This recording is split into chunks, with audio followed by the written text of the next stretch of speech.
हाय, good morning.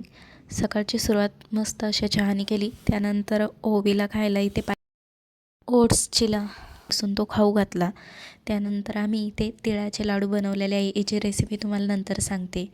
आणि ते तिळाचे लाडू बनवलेले इथे बघा, ओवी कशी एन्जॉय करत आहे. तिला ते खूप आवडले. ते भोगी असल्यामुळे मी ती मिक्स भाजी बनवणार आहे. त्यासाठी त्याची रेसिपी तुम्हाला थोडक्यात इथे कांदा आणि खोबरं गॅसवर भाजून घेतल्यानंतर हिरव्या मिरच्या इथे भाजून घेतल्या.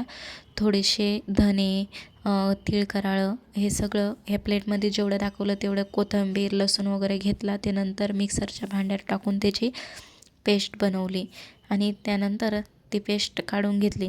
आता इथे जे मिक्स केलेलं सगळं साहित्य होतं ते आपण इथे कढईमध्ये तेल टाकायचे आणि ते गरम झाल्यानंतर त्यात मोहरी, जिरे घालून थोडीशी हळद टाकून हे मिक्स केलेलं साहित्य त्यात ॲड करायचं.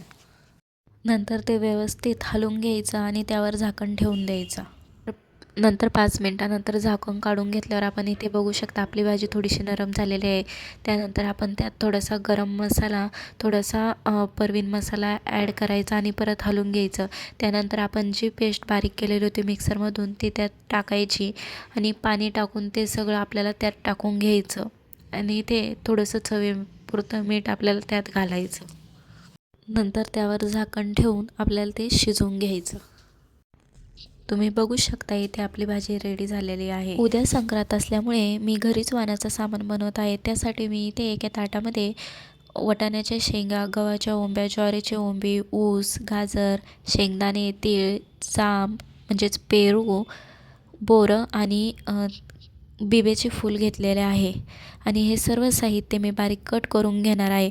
जेव्हा मी ते वाणाचं सामान बनवत होते तेव्हा ओवीचं मध्ये असं काहीतरी चाललं होते. मी जेव्हा गाजर कट करायला घेतले तेव्हा तिने ते खायला घेतले. मध्येच ती एक सामान उचलून घेत होती.